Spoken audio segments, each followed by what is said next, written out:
células de Leydig, las cuales producen testosterona.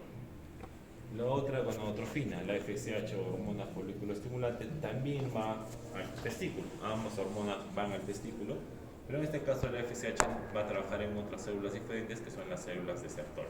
¿Sí? ¿Qué hacen las células de Sertoli? ¿Cuál es la función de las células de Sertoli? Favorecen la maduración de los espermatozoides. ¿Sí? ¿Cómo así? Favorecen la nutrición, dan soporte y sostén a este túbulo seminífero, porque yo sé que los espermatozoides se producen en el túbulo seminífero. ¿Sí? ¿Y quién estimula la función de las células Sertoli? La FSH. Entonces, FSH estimula las células Sertoli, que estimula la espermatogénesis. LH se va a las células de Leydig, produzco testosterona y esta testosterona eventualmente ingresa al túbulo seminífero y ambas hormonas participan directa e indirectamente en la espermatogénesis. ¿Sí? Entonces, ¿qué quiere decir eso? ¿Por qué estamos haciendo la práctica de hoy? Para yo tener espermatozoides o una buena cantidad de espermatozoides, ¿qué debo tener normal? Los niveles de testosterona, los niveles de LH, los niveles de FSH y los niveles de GnRH. Si por alguna razón no produzco testosterona o si por alguna razón mi testículo no está funcionando bien o estoy en criptorquía o estoy de radiación o por la razón que ustedes quieran, no hay espermatogénesis. Si no hay testosterona, no hay espermatogénesis. Si no hay FSH, no hay LH, no hay espermatogénesis. Si no hay GnRH, no hay espermatogénesis. Entonces, evaluando un espermatograma y viendo una cantidad buena de espermatozoides, ¿qué puedo deducir yo de este eje? Si digo que hay buena cantidad de espermatozoides, todo está bien. ¿Qué deduzco del eje? Está bien, ¿no? Que hay buena producción de hormonas. Por otro lado, si no hay buena espermatogénesis, que puedo decir que por alguna razón en alguno de estos niveles, la testosterona, el LH, el FSH, la GnRH, no se está produciendo de forma natural. ¿Sí? La idea ahora, evaluando el espermatogénesis, más que evaluar la fertilidad por sí, queremos evaluar la integridad del eje hipotálamo, hipófisis, gónada. ¿Sí? Ahora, esto, viéndolo un poquito más acá, ustedes saben que la espermatogénesis tiene lugar en lo que se llaman los túbulos seminíferos. ¿Sí? Los túbulos seminíferos, como su nombre son tubos, básicamente que tienen una pared gruesa, y en esa pared gruesa de los túbulos se encuentran células que son las encargadas de la producción de espermatozoides. Las células madre, y las células que están acá en la base de este túbulo y que originan las demás células, se llaman espermatogonias. ¿Sí? Estas espermatogonias van a madurar a espermatocitos, ¿sí? Espermatocitos tipo 1 o tipo 2, esto eventualmente a espermátides, que las espermátides son el paso previo a formar los espermatozoides maduros, y finalmente pues los espermatozoides maduros que se encuentran en el lumen o en la luz de este túbulo seminífero. ¿Sí? ¿Qué encontramos aparte de las espermatogonias, espermatocitos, espermátides acá? Las células de Sertoli, que dijimos son estimuladas por la FSH, y estas células de Sertoli favorecen la maduración de estas células, como dándoles nutrición, favoreciéndole con ciertos factores de crecimiento, dándoles protección. ¿Sí? Acá en el intersticio, es decir, entre los túbulos, se encuentran las células intersticiales de Leydig. ¿Sí? Estas células de Leydig están fuera de los túbulos, en el intersticio. Estas células de Leydig que producen testosterona, que finalmente va a entrar a ¿dónde? Al túbulo seminífero. ¿Sí? Entonces, todas estas hormonas tienen que funcionar bien y de esa forma yo tengo una buena cantidad de espermatozoides. Una función extra que tiene la célula de Sertoli es producir la proteína que se une a los andrógenos como proteína fijadora de andrógenos. ¿Sí? Entonces, esto está pasando constantemente. Todos los días están produciendo espermatozoides, se producen espermatozoides, todos los días están produciendo estas hormonas y eso está pasando constantemente. ¿Sí? Ahora, algo también recordando un poco del desarrollo reproductivo, ¿sí? El desarrollo de los órganos genitales, tanto internos como externos. Ustedes saben que embriológicamente el desarrollo genital de los órganos reproductores comienza con unas gónadas indiferenciadas, ¿sí? Las cuales, dependiendo los cromosomas que tenga el feto o el embrión, sea XY o XX, vamos a formar testículos o ovarios. ¿Sí? Esto gracias a que a un gen que se llama, ¿cómo se llama este gen? SRY. ¿Sí? Este es el gen SRY que se encuentra solamente en el cromosoma Y, hace que estas gónadas indiferenciadas se conviertan en testículos. ¿Sí? Entonces, ¿por qué estas glándulas diferenciales se convierten en testículos? Gracias a gen SRY, gen que se encuentra en el cromosoma Y. ¿Quién tiene cromosoma Y? ¿Sí? En el caso de las mujeres no hay cromosoma Y, por consiguiente no hay SRY, estas gónadas van a pasar a formar los ovarios. ¿Sí? En cuanto a los testículos, dos células importantes, Leydig y Sertoli, importantes tanto en la vida adulta como en la vida embrionaria. ¿Por qué en la vida embrionaria? Porque obviamente estas células van a producir hormonas, como en el caso de las células de Leydig produce la testosterona. Y esta testosterona, ¿en qué me va a favorecer en la vida embrionaria? Para el desarrollo de los genitales masculinos internos. ¿Cuáles son los genitales internos? Vesículas seminales, epidídimo, ducto eyaculatorio, conducto deferente. ¿Sí? ¿Y cómo hace la testosterona eso? Gracias a qué? A lo que favorece la maduración de los conductos mesonéfricos o de Wolfe a que se conviertan en los genitales internos. Acá hay otra hormona que se llama DHT. ¿Qué es DHT?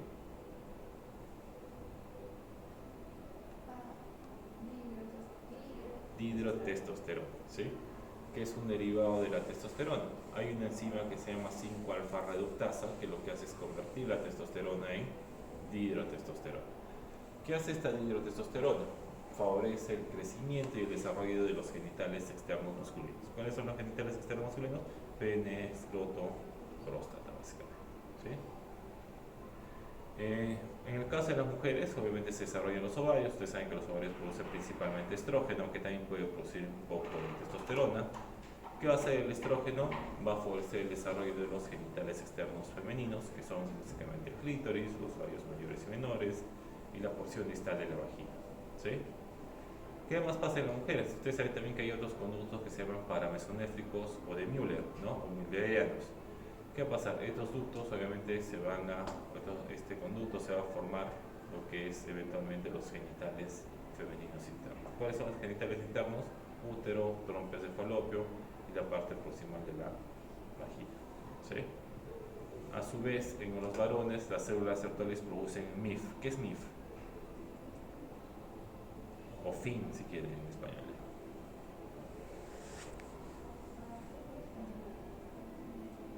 Es factor inhibidor mulleriano, es el factor anti-mulleriano. ¿Qué quiere decir? Que va a inhibir en los varones el desarrollo de los conductos paramesonéfricos, porque en los varones no tenemos pues trompas, útero, pues, no deberíamos tener eso, ¿no? Puede pasar que un hombre pueda tener, que sea un varón que sea con cromosomas XY y que tenga por ahí un trompa, útero. ¿Qué va a pasar? Sí puede pasar, ¿sí? ¿Y por qué puede pasar? Que de repente un defecto en las células de Sertoli que no producen el factor inhibidor mülleriano y puede tener esto, ¿sí? También, ¿qué puede pasar? Que por alguna razón este varón no tenga 5-alfa reductasa, y si no hay 5-alfa reductasa, ¿qué va a pasar? No hay dihidrotestosterona, y si no hay dihidrotestosterona, no se desarrolla todo eso. Entonces, eso ya ustedes van a ver en ciertos casos clínicos, enfermedades, que hermafroditismo y ciertas otras cosas, en los cuales son varones XY, pero de repente tienen como remanentes de útero, no tienen pene, no tienen eso. ¿Y qué ha pasado? Que básicamente el desarrollo embrionario se había afectado porque estas células no han funcionado como deberían ser. ¿Sí? ¿Por qué más es importante esta 5-alfa reductasa? O sobre todo la dihidrotestosterona. En la vía embrionaria, que hemos dicho, desarrollo de pene, escroto, próstata, y obviamente también en la vía posfetal, ¿no? Como son niños, adolescentes, mujeres, qué sé yo. Pero en adultos ya, o sea, adultos, ¿no? A partir de los 40, 50 años, ustedes han escuchado que los adultos presentan problemas de próstata, ¿sí? Crecimiento de próstata, ¿sí? ¿Y quién es el que causa el crecimiento de esta próstata? La DHT. Entonces, en la adultez, la DHT lo que hace es promueve el crecimiento de la próstata. ¿Y qué va a pasar con esa próstata? Crece el tamaño, ¿sí? Lo que se llama la hiperplasia benigna de próstata. ¿Qué otra cosa también hace la DHT? También en adultos varones, ¿no? ¿Ustedes saben el término alopecia androgenética? ¿Han escuchado el término alopecia androgenética? Es básicamente la caída del cabello en los varones, ¿no? La razón por la cual muchos varones, pues, a partir de los 30, 40, 50 años, les cae el cabello, ¿sí? ¿Cuál es la causa? La dihidrotestosterona. Que ciertos varones que son sensibles, esta dihidrotestosterona se va al folículo piloso en el cabello Esto hace que se adelgace y se dañe el folículo piloso y finalmente ese cabello se cae, ¿sí? Entonces, biotestosterona en adultos, hiperplasia benigna de próstata y alopecia androgenética. Entonces, ya hemos visto esto, ya hemos visto obviamente qué medicamentos, cómo se desarrolla esto. Esto vendría a ser básicamente una imagen microscópica, ¿sí? Teñido básicamente es un túbulo seminífero, espermatogonia, espermatocitos, espermátides y en el centro espermatozoides maduros. Entre túbulos seminíferos, sacan el testículo, entre los túbulos seminíferos está el intersticio. ¿Y acá qué hay? Las células de Leydig. Células de Leydig, células de Sertoli, importantes para el desarrollo. Entonces, como ya hemos visto, yo necesito que todo esto esté funcionando bien para tener buena cantidad de espermatozoides, ¿sí? ¿Por qué?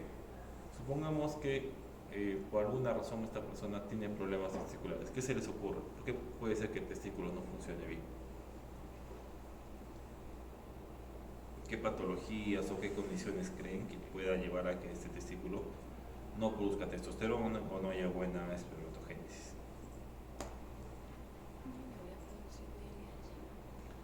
¿Ya? Que no haya buena producción de LH o que no haya buena producción de FSH. ¿Eso en qué situación cree que se podría producir? ¿Se acuerdan la semana pasada hablamos del síndrome de Sheehan? ¿Qué era Sheehan? ¿Se acuerdan? Ya vimos cuando hemos hecho tiroides. ¿Se acuerdan qué era el Sheehan? Era la necrosis de qué cosa? De la hipófisis. La hipófisis se necrosaba, ¿sí? Si esta hipófisis se necrosa, se infarta, se muere, ¿qué va a pasar con la cantidad de FSH y LH? Va a disminuir, ¿sí? ¿Qué va a pasar a nivel del testículo, o sea, a nivel de la gónada? Si esta persona, por ejemplo, ha tenido criptorquidia. ¿Qué es criptorquidia?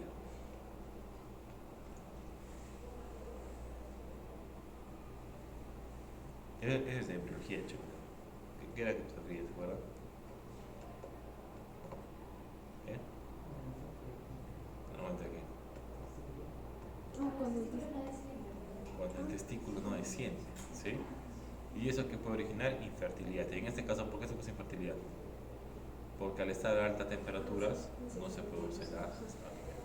¿Qué otra cosa? Si le sacamos el testículo, ¿qué situación le puede dar el testículo? Cáncer de testículo es en el testículo, ¿no? O ahora no sacamos radiación, ¿no? Mucha la radiación causa infertilidad, ¿sí? Entonces, si yo tengo mala espermatogénesis, ¿qué tengo que buscar? ¿Será el problema en el testículo? ¿Sí? ¿Cómo evalúo eso? Evaluando la testosterona, ¿sí? ¿Será el problema en la hipófisis? ¿Cómo evalúo la función hipofisiaria? Pido FSH y LH, ¿sí? ¿Será el problema en el hipotálamo? ¿Qué pido? GNRH, ¿sí? Si todo está bien, yo asumo que todo está bien, ¿sí? Entonces, ya tenemos nuestra muestra. Ustedes en microbiología han hecho un examen de orina, ¿sí? Los pasos para los exámenes de líquidos biológicos son parecidos, ¿sí? En este caso es igual, una fase macroscópica, una fase por decirlo bioquímica y una fase microscópica, ¿ya? La fase macroscópica, bueno, junto con la bioquímica, son 5 pasos básicos, ¿ya? ¿Qué hacemos? Tenemos el frasco, tenemos la muestra que se ha recolectado, ¿sí? La primera fase es inspección simple. ¿Qué hago en la inspección simple? Veo el color, ¿sí? ¿Cuál es el color del semen? ¿Qué, chicos? ¿El color? El color es viscoso. Se describe como blanco-gris, o lo que se llama como blanco opalescente, ¿sí? ¿Qué más veo en el examen físico? Si hay grumos, ¿sí? Si es homogéneo, si es heterogéneo. ¿Qué más puedo ver? Si hay sangre, ¿sí? Examen visual, ¿sí? ¿Qué es lo segundo que hago? Volumen. ¿Qué es el volumen? Voy a medir cuántos mililitros de semen hay, ¿sí? Siempre eso. Tercera cosa que hago, mido el pH. Tengo tiras de pH, voy a poner una tira de pH acá en el frasco de la muestra, voy a ver a qué color vira y voy a poner cuánto es su pH, ¿sí? Tercera cosa que veo, licuefacción. ¿Qué es licuefacción? Y, bueno, licuefacción y glucosidad. Para estas pruebas ustedes tienen que saber que el semen, ¿qué consistencia tiene? Es espeso, es denso, es viscoso, ¿sí? No es líquido, ¿sí? Es una sustancia semisólida, ¿sí? Media viscosa, ¿sí? Entonces, el semen, obviamente, por unas enzimas que tiene, al paso de los 20-30 minutos, ¿qué debería pasar? Debería licuefarse, lo que me dice pasar por el proceso de licuefacción. ¿Qué es licuefacción? ¿Qué va a pasar de ese estado semilíquido, medio viscoso, a qué estado? A un estado líquido. Eso se llama licuefacción. ¿Sí? Entonces, en 20-30 minutos debería ponerse líquido. ¿Sí? ¿Y qué es la viscosidad? Ya hemos dicho hace un rato que el semen es viscoso, es medio denso, ¿sí? ¿Qué es básicamente? Evaluar la viscosidad. ¿Cómo evaluar la viscosidad? Con un gotero voy a tratar de sacar en la superficie, voy a tratar de estirar el semen. Lo normal es que no se estire mucho. Cuando llega a 2 centímetros, ese hilo que se forma debe romperse, ¿sí? Pero ¿qué pasa si yo pongo el gotero y lo jalo y se estira como chicle así largazo? O más largo de 2 centímetros. ¿Qué quiere decir? Que la viscosidad está aumentada, ¿sí? ¿Por qué será importante medir la viscosidad y la licuefacción? En el caso de la fertilidad, ¿no? Que es para lo que se hace en el espermatograma. ¿Por qué creen que es importante? Claro, porque si es muy viscoso, ¿sí? O no se hace líquido eventualmente, ese paciente tendrá problemas de fertilidad. Sí, porque si es muy denso, por más que tengas muchos espermatozoides, está tan denso que no van a poder moverse, ¿sí? Entonces por eso se evalúa eso, ¿ya? Entonces, inspección visual, aspecto, ¿sí? El aspecto, volumen, pH, licuefacción y viscosidad, ¿sí? Ese es el microscópico. En el microscópico también vemos 5 cosas, ¿sí? Primero, concentración espermática, que es básicamente conteo, ¿cuántos hay? ¿Sí? Así es. Movilidad espermática, vamos a ver que los espermatozoides se mueven de diferentes maneras. Vamos a ver la movilidad, cómo se están moviendo. Tercero, vitalidad, eso hace referencia simplemente a ver cuántos están vivos, cuántos están muertos, ¿sí? Cuarta cosa, la morfología, ver si los espermatozoides están normales o si son deformes, ¿ya? Y quinta cosa, la presencia de leucocitos, para ver si hay muchos leucocitos en la muestra, ¿sí? Porque si hay muchos leucocitos, ¿qué puede pasar? Que probablemente hay una infección o hay algo, ¿no? ¿Qué vamos a hacer? Vamos a hacer los 4 primeros. El último no lo vamos a hacer porque tenemos que hacer una tinción de Gram o de Wright, que no hay, entonces esto último no lo vamos a hacer. Pero sí vamos a hacer todos los demás, ¿ya? Concentración, movilidad, vitalidad y morfología. Primera cosa, y una de las más importantes, bueno, en sí las 4 son importantes, pero la más importante es la concentración. Quiero ver cuántos hay, ¿sí? ¿Cómo se hace el conteo? El conteo se hace en la cámara de Neubauer. Ustedes han utilizado esta cámara en el semestre pasado para hacer el conteo de hematíes, de leucocitos, ¿sí? Entonces, ¿qué van a hacer con esto? Básicamente, agarramos la cámara de Neubauer, ustedes saben que la cámara de Neubauer cuando ven al microscopio se ve así, ¿sí? Son 9 cuadrantes grandes, ¿sí? ¿Qué cuadrante vamos a usar para hacer el conteo de espermatozoides? El cuadrante central, es decir, el cuadrante número 5, este que está al centro, ¿sí? Si agrandamos este cuadrante central, se van a dar cuenta que es un cuadrante que está dividido en 5 por 5, es decir, hay 25 cuadrados, ¿sí? ¿Qué voy a contar por los espermatozoides? Tengo que contar idealmente todo el cuadrante 5, ¿sí? Es decir, los 25 cuadrados, ¿sí? Entonces voy a cargar mi muestra. Cuando van a cargar la muestra, ¿contarán la muestra directa o harán dilución? Van a hacer dilución. ¿Por qué hacen dilución? Porque si ustedes ponen la muestra de frente acá, va a ser demasiados espermatozoides, no van a poder contar, ¿ya? Entonces, ¿cómo hacen para contar? Hacen una dilución de 1 en 20, ¿sí? Una parte de semen por 20 de... ¿sí? ¿Por 20 de qué? De agua destilada. Entonces, ¿cómo hacen su dilución? Van a poner 20 microlitros de semen en 400 microlitros de agua destilada. Lo agitan bien y eso cargan a su cámara, ¿sí? Entonces, 20 microlitros de semen en 400 microlitros de agua, lo homogenizan bien y lo ponen, ¿sí? ¿Qué van a contar una vez que han cargado la cámara? El cuadrante central, cuántos espermatozoides hay, ¿sí? Ya chicos, es lo que van a hacer.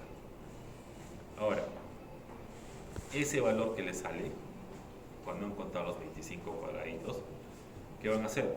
No, ese les saldrá 100, 250, no sé cuánto les saldrá, ¿sí? Ese valor lo multiplican por 20. ¿Por qué por 20? Por la dilución, porque hemos hecho una dilución de 1 en 20. Y luego eso lo van a multiplicar por 10 a la 4. ¿Cuánto es 10 a la 4? Acá es 104, pues no es 104, ¿ya? Es 10 a la 4. 10 a la 4 es 10.000.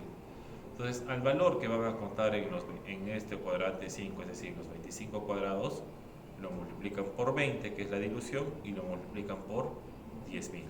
Ese valor que les va a salir en millones, porque les va a salir en millones, ese es el valor de espermatozoides por mililitro. ¿Sí? Valor de espermatozoides por mililitro. Por 20 y por 10.000 lo que cuenta la relación. Pero en la muestra, una persona pues no va a eyacular pues 1 mililitro, ¿no? Eyacula 2, 3, 4, 5, ¿sí? Entonces yo tengo que calcular tanto el valor, el conteo por mililitro, como el valor total, ¿sí? ¿Cómo calculo el valor total? Voy a agarrar ese valor que he contado por mililitro, digamos que 100 millones, ¿ya? Por efectos prácticos.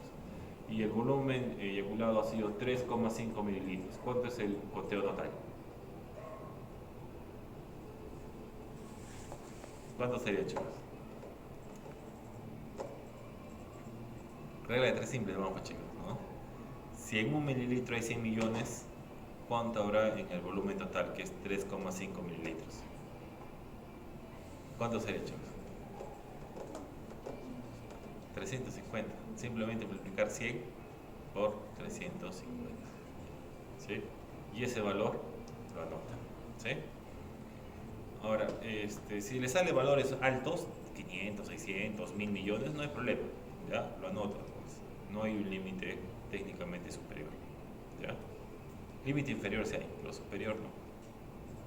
¿Ya? Entonces, hacen su conteo, cámara de Neuhaus. En la cámara de Neuhaus solo sirve para hacer el conteo. ¿Qué otras dos cosas vamos a hacer? Dijimos, la movilidad, ¿sí? La movilidad, ¿cómo lo hace? La movilidad simplemente se hace en una lámina portaobjetos, colocan una gota de semen, ¿ya?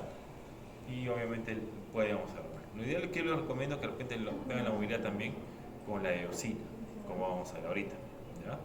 Entonces nos vamos a ir acá, colocan una gota de semen, colocan una gota de eosina, ¿sí? Le ponen su cubreobjetos y ven al microscopio. ¿Qué tienen que ver al microscopio? La movilidad de los espermatozoides. En sí se clasifican en 4 tipos de movilidad: A, B, C y D. ¿De qué depende que sea A y B? Básicamente es del tipo de movilidad. Los tipo A son aquellos espermatozoides que se mueven progresivamente. Cuando dice progresiva es que avanzan, ¿sí? Que avanzan de forma rápida y rectilínea. Tipo B son también progresivos, es decir, que avanzan, pero son más lentos que los tipo A. Los tipo C son los espermatozoides que no avanzan, o los que se llaman movilidad no progresiva. ¿Qué quiere decir movilidad no progresiva? Que este espermatozoide se va a mover, ustedes lo van a moverse, pero se mueve en su sitio, no avanza, está dando círculos de repente. Esos que son movilidad tipo C. Y tipo D, que son los espermatozoides inmóviles, que no se mueven. Entonces ustedes van a contar 100 espermatozoides, los 100 primeros que vean, y van a ver cuántos son tipo A, cuántos son tipo B, cuántos son de movilidad tipo C y cuántos son de movilidad tipo D. ¿Sí? ¿Qué es lo normal? Que por lo menos la sumatoria de A más B, es decir, los que tienen movilidad progresiva, o sea, los espermatozoides A más B, por lo menos debe ser el 32%. ¿Ya? Entonces cuando cuenten 100, el A más B por lo menos debe ser el 32%. Luego que han hecho la movilidad, en esa misma lámina que han puesto una gota de semen como eosina, van a ver la vitalidad, ¿sí? La eosina es un colorante que ustedes conocen, ¿sí? Es un colorante que es rojo, ¿sí? Seguro han visto en histología, en embriología, ¿sí? Entonces, ese colorante lo que hace es teñir de rojo los espermatozoides, bueno, en sí el campo en general, ¿sí? ¿Qué es vitalidad, dijimos? ¿Qué veíamos en la vitalidad? Esta prueba era para ver qué cosa.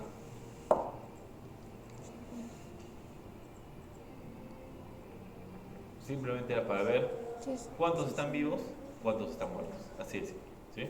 Entonces cuento 100 espermatozoides y voy a ver cuántos de esos están vivos y cuántos están muertos. ¿Cuál es el principio de la eosina? ¿Sí? Que aquellos espermatozoides que están muertos se van a teñir de rojo, se van a poner rojitos o rosaditos. ¿Por qué? Porque al estar los espermatozoides muertos, su membrana plasmática está dañada, porque están muertos, ¿no? Se forman poros y entra la eosina a los espermatozoides muertos. Entonces todos los que están muertos se van a poner de color rojito, ¿sí? Y los vivos van a seguir pues de su color blanquito, transparente, ¿sí? ¿Cómo hago esto? Voy a contar 100 espermatozoides, voy a ver cuántos están muertos, cuántos están vivos y lo voy a anotar. ¿Qué es lo normal? Que por lo menos el 58% de los espermatozoides estén vivos, ¿sí? Eso es lo normal. Entonces, vitalidad, viendo el cambio de coloración, ¿sí? Y la última cosa que voy a ver es la morfología. ¿Qué es la morfología? Quiero ver si los espermatozoides tienen una forma normal o tienen alguna deformidad o alguna malformación. Estructuralmente, así es un espermatozoide, ¿sí? Tiene una cabeza con acrosoma, tiene el cuello y la pieza intermedia y tiene la cola. El acrosoma, ¿por qué es importante en el espermatozoide? Contiene la de... Contiene una enzima, ¿no? ¿Cómo se llama esa enzima? Hialuronidasa, ¿no? Que lo que hace es degradar la capa externa del óvulo. ¿Cómo se llama la capa externa del óvulo, chicos? La zona pelúcida para que pueda fecundar el óvulo, ¿sí? En el núcleo, ¿qué está? ¿Qué hay en el núcleo? El ADN del padre, pues, ¿no? El material genético del padre. En la pieza intermedia, ¿por qué es importante? ¿Qué hay en la pieza intermedia? Mitocondrias, ¿sí? Que dan energía ¿a quién? A la cola para que se pueda mover, ¿sí? Entonces, cuando ustedes van a ver el microscopio, igual van a contar 100 espermatozoides, ¿ya? Los espermatozoides normales son como estos, ¿sí? Son espermatozoides con un cuello que no es ni muy ancho ni muy delgado. La cabeza tiene esta característica que es en punta de lanza, ¿sí? Pero ¿qué van a ver? Que hay deformidades en varias porciones. Puede haber defectos en la cabeza, puede ser que este espermatozoide sea la cabeza muy grande o muy chiquita, que la cabeza no tenga esta forma, sino que sea más redondeada, más ovalada, alargada, ¿sí? O puede ser inclusive que tenga dos cabezas, ¿ya? ¿Qué más puede pasar? Que de repente el espermatozoide no tiene acrosoma. Los defectos más frecuentes son los defectos de cuello. ¿Qué va a pasar? Que van a ver que el cuello o es muy ancho, o es muy delgado, o está desviado, o de repente que tiene protuberancias, alteraciones en el cuello, o que de este cuello de repente salen dos colas, ¿sí? Y los defectos de la cola básicamente son o que la cola es muy cortita, o que la cola es muy larga, o que de repente la cola está desviada hacia un lado, ¿sí? Entonces, lo ideal sería que clasifiquen de los 100 espermatozoides que van a ver, digan, no sé, pues 30 tienen defectos en la cabeza, 20 tienen defectos en el cuello, 5 tienen defectos en la cola y 35 son normales, ¿sí? Pero por fines prácticos y para no complicarnos, simplemente van a poner cuántos son normales de esos 100 y cuántos son anormales de esos 100, ¿sí? Y ahí acá. Entonces, recapitulando, examen macroscópico, 5 cosas: aspecto, volumen, pH, liquefacción y viscosidad. Microscópico, 5 cosas, solamente que no vamos a hacer la última de leucocitos porque no hay colorante de Wright para colorear. Microscopio: conteo cámara de Neubauer, hago dilución de 1 en 20 microlitros de semen en 400 microlitros de agua, coloco en mi cámara de Neubauer, cuento en el cuadrante central los 25 cuadraditos, ¿ya? Ahora, si no quieren contar los 25 cuadraditos porque de repente es mucho o se les hace muy complicado, ¿qué pueden hacer? Pueden contar 5 cuadraditos nomás, ¿sí? Cuentan ya sean estos 5 o estos 5 y lo multiplican por 5 para que sea 25 y luego por 20 y luego por 10.000, ¿sí? Cuentan, tienen el valor por mililitro y luego calculan por el volumen total de la muestra, ¿sí? Movilidad, ya saben, en la lámina portaobjetos, una gota de semen, una gota de eosina. Cuentan 100 espermatozoides, cuántos son A, cuántos son B, cuántos son D, cuántos son D. Vitalidad, en la lámina igualito con eosina, vamos a contar cuántos son transparentes, cuántos se han puesto rojitos, para ver cuántos vivos y cuántos muertos. Morfología, cuántos son normales y cuántos son defectuosos, ¿sí? Y ahora, valores normales. ¿Cuándo debe ser el volumen mínimo eyaculado? Por lo menos debe ser 1,5 mililitros, ¿sí? ¿El pH de cuánto debe ser? De 7,2 a 8. ¿Qué les parece el pH? ¿Es alcalino, es ácido? Es ligeramente alcalino, ¿sí? Normal alcalino. El recuento por mililitro, por lo menos deben ser 15 millones de espermatozoides, ¿sí? El recuento total, es decir, el recuento por todo el volumen eyaculado, debe ser por lo menos 40 millones de espermatozoides. La movilidad progresiva, es decir, aquellos espermatozoides con movilidad tipo A y tipo B, debe ser por lo menos del 32%. La vitalidad, es decir, por lo menos 58% de los espermatozoides deben estar vivos. Y en el caso de la morfología, es decir, la forma, por lo menos el 4% tiene que tener forma normal. ¿Por qué creen que esto es tan bajo? Porque aunque no crean, cuando vean el microscopio se van a dar cuenta que hay un porcentaje importante de anormalidades morfológicas, ¿sí? Van a ver espermatozoides con cabeza muy grande, muy chiquita, con el cuello muy grueso, con anormalidades en el cuello, con la cola normal, con dos colas, con dos cabezas, ¿sí? Entonces, ¿cuánto es lo normal? Que por lo menos el 4% sean espermatozoides normales. De ahí salen términos patológicos, ¿no? Azospermia, que es ausencia completa de espermatozoides, oligospermia, baja concentración. ¿Qué sería oligospermia si hablamos con números absolutos? ¿Cuánto yo debería que salir oligospermia? ¿Menos de cuánto? Menos de 15 millones por mililitro. Astenospermia, mala movilidad, ¿sí? Cuando hay menos del 32% de espermatozoides progresivos. Necrospermia, si hay muchos espermatozoides muertos, ¿qué quiere decir? Cuando no llegamos al 58% de espermatozoides vivos. Teratosospermia, mala morfología, cuando hay casi todos y no se llega al 4% de espermatozoides normales, ¿sí? Hipospermia, que es bajo volumen. ¿Cuánto sería bajo volumen? ¿Menos de cuánto? 1.5. Menos de 1.5. Ya, chicos. Entonces, acá en los gráficos lo tienen bien verificado, tienen los valores normales, tienen todo lo que van a hacer, ¿sí? Entonces, primero van a hacer la fase macroscópica que hemos hecho hace un rato, ¿ya? Luego van a hacer la fase microscópica, ¿ya? Tienen cámara de Neubauer, tienen la cámara de Neubauer acá, tienen las pipetas para que hagan la dilución 20 de semen y 400 de agua. La dilución la van a hacer acá, en los tubos de Pender. Acá le ponen 400 de agua y 20 de semen, ¿ya? Lo agitan bien, lo homogenizan y van a cargar su cámara de Neubauer y van a cortar los cortes. Tienen láminas portaobjetos, ¿ya? Acá que van a poner una gota de semen que no sea muy grande, una gota, no mucho, y una gota de eosina. Esperan 5 o 10 minutos para que la eosina entre los espermatozoides, ¿ya? Le ponen sus cubreobjetos y van a ver al microscopio, ¿ya? Acá tienen el gotero para que hagan la prueba de viscosidad. Acá tienen las tiras de pH para que vean el pH, ¿ya? Se demoran a veces mucho haciendo la parte de la vitalidad, la morfología y la movilidad. Entonces, para que no estén con una sola lámina, van a hacer 3, ¿ya? 3 con eosina, 3 gotas de eosina en cada uno. Y en un microscopio pueden ir viendo la morfología, en otro microscopio van a ir viendo la movilidad y en otro microscopio van a ir viendo la vitalidad, ¿ya? Y en la cámara de Neubauer solamente ven qué cosa, el conteo, el número, ¿ya? Entonces, más o menos no creo que deba demorarles más de 30 o 40 minutos. Termina y vamos a ver los resultados y vamos a ver ahí. ¿Ya, chicos? Entonces,